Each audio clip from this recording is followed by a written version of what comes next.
اگلا سوال ہے، بعض ماڈرن اسکالرز اور دانشوروں کی جانب سے اکثر قربانی کے دنوں میں سننے کو ملتا ہے کہ عید قرباں کے موقع پر بہت مہنگے جانور ذبح کرنے سے بہتر ہے کہ انسان کسی غریب کی مالی مدد کر دے، اور بعض اوقات یہی سیم دلیل حج اور عمرہ کے خلاف بھی پیش کی جاتی ہے۔ آپ کا موقف کیا ہے؟ میرا موقف یہ ہے کہ ماڈرن اسکالر جو ہے نا، ان کی مت ماری ہوئی ہے۔ شاعر اسلام تبدیل نہیں ہو سکتے۔ اس کی میں آپ کو ایک چھوٹی سی مثال دیتا ہوں۔ اس وقت ایون پاکستان جیسے اسلامی ملک کے اندر بھی لاکھوں لوگ ایسے ہیں کہ جن کو اذان کی آواز اس مسجد کی نہیں آ رہی ہوتی جہاں وہ نماز پڑھ رہے ہوتے ہیں۔ جب سے ایک سپیکر کا حکم ہوا تھا، اب تو خیر وہ 4 کر لی ہیں انہوں نے، تو ہم لوگ ظہر کی نماز اذان سن کے نہیں پڑھتے ہیں۔ ہمیں پتہ ہوتا ہے کہ مسجد میں 1 بجے جماعت ہے، فلاں مسجد میں 1:30 بجے ہے، ہم گھڑی کو دیکھ کے جا رہے ہوتے ہیں۔ پریکٹیکلی اس وقت اذان کی ضرورت باقی نہیں رہی ہے، اور یورپ امریکہ میں تو ویسے ہی اذان کی آواز باہر نہیں آتی، لوگ گھڑیوں کو دیکھ کے جمعے کے لیے نماز کے لیے جاتے ہیں۔ تو کیا اذان بند کر دیں گے؟ نہیں، وہ اسلام کے شعائر اللہ میں داخل ہے، وہ آپ چینج نہیں کر سکتے۔ جس طرح کہ صحیح بخاری میں آتا ہے کہ یہ رمل جو ہے طواف کے پہلے 3 چکروں میں، جو عمرے والا طواف ہوتا ہے احرام کی حالت میں، 3 چکروں میں آپ اکڑ کے چلتے ہیں، اس لیے کہ مشرکین عرب کہتے تھے کہ مدینہ بیماریوں کی سرزمین ہے، صحابہ آئیں گے تو بیمار ہوئے ہوں گے، تو نبی علیہ السلام نے حکم دیا کہ ذرا اکڑ کے چلنا ہے تاکہ پتہ چلے کہ مسلمان صحت مند ہے۔ لیکن اب تو اس کی کوئی ضرورت باقی نہیں ہے، لیکن آج بھی مرد نے چھوٹے چھوٹے قدم اکڑ کے اور فاسٹ چلنے ہوتے ہیں، وہ سنت زندہ ہے۔ صفا مروہ کی جو صحیح ہے، یہ کیا تھی؟ سیدہ ہاجر تھی نا، جو یہ ہاجرہ لفظ غلط ہے، ہاجر لفظ ہے، وہ دوڑی تھی پانی کے لیے، لیکن وہ اللہ نے کہا ان الصفا والمروہ من شعائر اللہ، صفا مروہ بھی اللہ کی نشانی ہے۔ حتیٰ کہ سورہ حج میں ہے کہ جو ہدی کے جانور ہیں، جو حج کے لیے قربانی کا جانور جاتا ہے، وہ بھی شعائر اللہ میں داخل ہے، حالانکہ وہ جانور ہے، شعائر اللہ میں داخل ہے، اللہ کے ساتھ اس کی نسبت ہو گئی ہے۔ بالکل اس طریقے سے یہ اسلام کے شاعر ہیں، ان کو آپ چینج نہیں کر سکتے۔ حتیٰ کہ اتنی سخت حدیث ہے سنن ابن ماجہ میں، المستدرک الحاکم میں، کہ نبی علیہ السلام نے فرمایا جو استطاعت کے باوجود عید کی قربانی نہیں کرتا وہ ہماری عیدگاہوں سے دور رہے۔ یعنی ایک ضعیف روایت بھی ہے کہ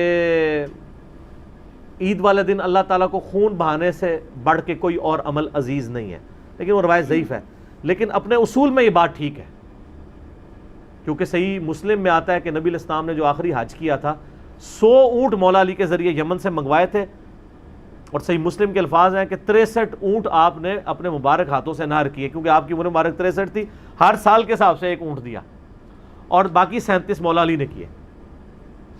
تو نبی علیہ السلام تو قربانی کا اتنا اہتمام کرتے تھے، آپ نے کسی نے نہیں آپ کو مشورہ دیا کہ سر 63 اونٹوں کی کیا ضرورت ہے، اور 1 اونٹ آج 2.5-3 لاکھ روپے کا، کروڑ روپے کا اونٹ آپ نے اس وقت جو ہے وہ قربان کر دیے۔ تو یہ شاعر کو آپ چینج نہیں کر سکتے۔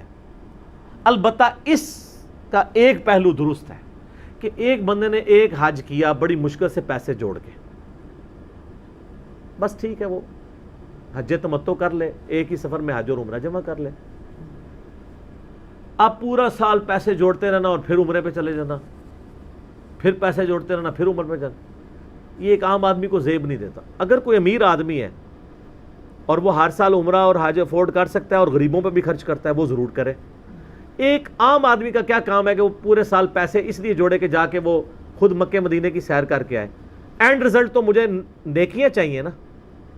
اگر آپ کو ہزاروں حج اور عمرے کے برابر نیکیاں فرض حج کو چھوڑ کے، اس کا تو برابر کوئی نہیں ہو سکتا۔ وہ تو بخاری مسلم میں حدیث ہے، اسلام کی بنیاد 5 چیزوں میں ہے، 5 چیزوں پہ۔ نمبر 1 کلمہ، نمبر 2 حج، نمبر 2 جو ہے وہ نماز، نمبر 3 زکوٰۃ، نمبر 4 جو ہے رمضان کے روزے، اور نمبر 5 حج۔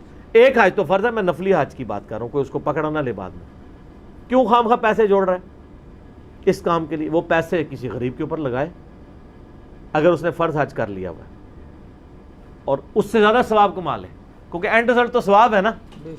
تو میں نے تو الحمدللہ یہی نیت کی ہے۔ میں جب 2014 میں عمرے کے لیے گیا تو میں نے اپنے وائف سے خانہ کعبہ میں وعدہ لیا تھا کہ اب ہم نے پوری زندگی حج عمرے کے لیے نہیں آنا۔ حج 2007 میں کر لیا تھا، عمرہ 2014 میں کر لیا، اور وہ بھی اس کی ضد تھی، میں تو 2014 میں بھی نہیں جا رہا تھا۔ میں نے کہا ضرورت ہی نہیں ہے، فرض تو نہیں، ہم کر چکے ہیں پہلے۔ اس سے بہتر مصرف موجود ہے۔ پیسے کا سب سے بہترین مصرف میں اپنے سب کانٹیننٹ میں سمجھتا ہوں، مدارس کو آپ ضرور دیں، لوگوں کی خدمت کریں. سب سے بہترین مصرف یہ ہے کہ آپ کسی غریب بچے کی تعلیم کا خرچہ اٹھائیں. ہمارے ملکوں میں پاورٹی سرکل سے, غربت کے اس دائرے سے باہر نکالنے والی ایک ہی چیز ہے اور وہ تعلیم ہے. کاروباری کا بچہ تو کاروباری بن جائے گا, ایک غریب آدمی کیسے بڑا کاروباری بن سکتا ہے؟ وہ ایک آدھی کوئی دانہ نکلتا ہے. لیکن تعلیم ایسی چیز ہے, 1000 بچوں کو آپ اچھی تعلیم دلوائیں, ان میں سے 900 بچے اس لیول پہ پہنچ جائیں گے کہ وہ اپنے خاندان کو پاورٹی سرکل سے نکال لیں. تعلیم ایسی چیز ہے. اور میں جانتا ہوں کئی بچے ایسے ہوتے ہیں ان کے ماں باپ اعلیٰ تعلیم افورڈ نہیں کر پاتے, وہ بچے مزدوری میں لگ جاتے ہیں حالانکہ وہ اپنی کلاس کے ٹاپرز ہوتے ہیں. ایسے بچوں کو تلاش کریں, ان کی فائنینشیل مدد کریں, کتابیں فیسوں کا ارینجمنٹ کریں, تو آپ ایک پورے کے پورے خاندان کو غربت کے سرکل سے باہر نکال لیں گے. تعلیم کے علاوہ کوئی ذریعہ نہیں. تو آپ یہ مصرف رکھیں, یہ بھی رکھیں. یہ جو ہر سال حج عمرے ہیں نا, یہ بھی میں اس کو کنڈیم کرتا ہوں, لیکن اگر کوئی اللہ کی راہ میں بھی لاکھوں لگاتا ہے اور وہ عمرہ بھی کرتا ہے تو اس کو بھی غلط نہیں کہنا چاہیے. یہ بھی ان علماء کا ایکسٹریمزم ہے کہ وہ کہتے ہیں نہیں جی وہ جو ایک عمرہ کر رہا ہے وہ بھی اللہ کی راہ میں ہی لگا دے. نہیں سر, وہ اللہ کی راہ میں آلریڈی بہت لگا رہا ہے تو اس کا دل ہے تو وہ پیدل میں. لیکن ایک بندہ پورا سال ہی پیسے جوڑ کے تو عمرہ کرنے چلا جاتا ہے, اس کو تو ہم کہیں گے کہ اس سے بہتر ذریعہ ہے نیکیاں کمانے کا, وہ کرو, تم ان کاموں پہ پیسے لگاؤ. ہمارا ملک تو میں آپ کو بتاؤں چالی چیریٹی کے اوپر رہا ہے. یہ چیریٹی اگر نہ ہو نا, یہ ملک نہیں چل سکتا. پاکستانی سب سے زیادہ چیریٹی میں مال دینے والے ہیں, کیونکہ یہاں پہ جو لوگ, آپ کو پتہ ہے ہمارے شہروں میں تو یہی ہے, اب اسلام آباد میں چلو ریٹ تھوڑے زیادہ ہیں, باقی عام شہروں میں تو آپ کو 1500 2000 2500 3000 میں کپڑے دھونے والی آپ کو مل جاتی ہے پورے مہینے کے لیے, کہ وہ ہفتے میں 2 دن آ کے کپڑے دھو دے گی, برتن دھو دیتی ہے. اتنے سارے کام صفائیاں کر کے بھی 1500 2000. سر 30 دن ایک گھر کی صفائی کرنا اور 1500 2000 کچھ بھی نہیں ہے, لیکن وہ کر رہی ہوتی ہیں. کیوں کر رہی ہوتی ہیں؟ کہ ان کو پرکس مل رہے ہوتے ہیں ساتھ, سائڈ بینیفٹ. وہ صرف وہ نہیں مل رہا ہوتا, جب جس گھر میں وہ کام کر رہی ہوتی ہیں, جب ان کا کوئی بچہ کوئی رشتہ دار باہر سے آتا ہے وہ کتنا کچھ گفٹ کرتا ہے. پھر سائڈ پہ کئی ایک خرچہ اللہ نے ان کا لگایا ہوتا ہے اس اعتبار سے کہ وہ کر رہے ہوتے ہیں. یعنی میں اپنے گھر میں, ہمارے گھر میں یعنی 3-4 یعنی کام کرنے والی ہیں, تو کئی ایک کے یعنی میری والدہ نے یعنی ان کے بچوں کی اسکول کے فیس کا خرچہ, یعنی وہ ہم سے ویسے تو مزدوری کی مد میں تو 3000 روپے لے کے جا رہی ہوں گی, لیکن فیسوں کے مد میں اس سے کئی زیادہ.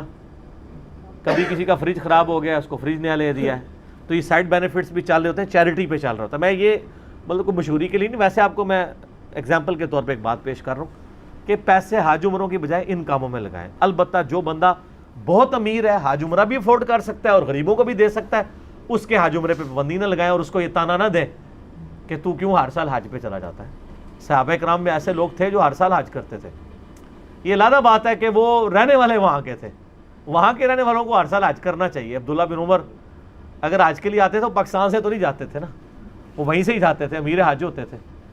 تو بعض لوگ ان کی مثالیں بھی دے رہے ہوتے ہیں, یعنی صحابہ تو صحابہ وہیں سے, یعنی اب اگر کعبہ ہوتا ادھر پاکستان کے اندر تو ہم بھی ہر سال کر لیتے, خرچے کو نہیں تھا ہوتا. یہ بتائیں نا کہ صحابہ کرام مطلب وہ 3-4 ملکوں سے آتے ہوں حج کرنے کے لیے. نہ سر, جو حجۃ الوداع پہ دوسرے ملکوں میں چلے گئے انہوں نے مڑ کے تو نہ قبر رسول کی زیارت کی ہے اور نہ خانہ کعبہ کی. یہ آپ ہی تڑپتے رہے ہیں. ان کو پتا تھا کہ نبی علیہ السلام کا مشن زیادہ ضروری ہے. اس مشن کے لیے ان کی قبریں, پھر کسی کی جا کے رشیا میں قبر بنی ہے, کسی کی افغانستان میں بنی ہے. آپ ویسے کہتے رہتے ہیں کہ ہم مدینہ شریف میں جا کے دفن ہوں, اچھی خواہش ہے, لیکن اس سے بڑی کاز یہ ہے کہ آپ نبی علیہ السلام کے مشن کے لیے محنت کریں. ٹھیک ہو گیا جی.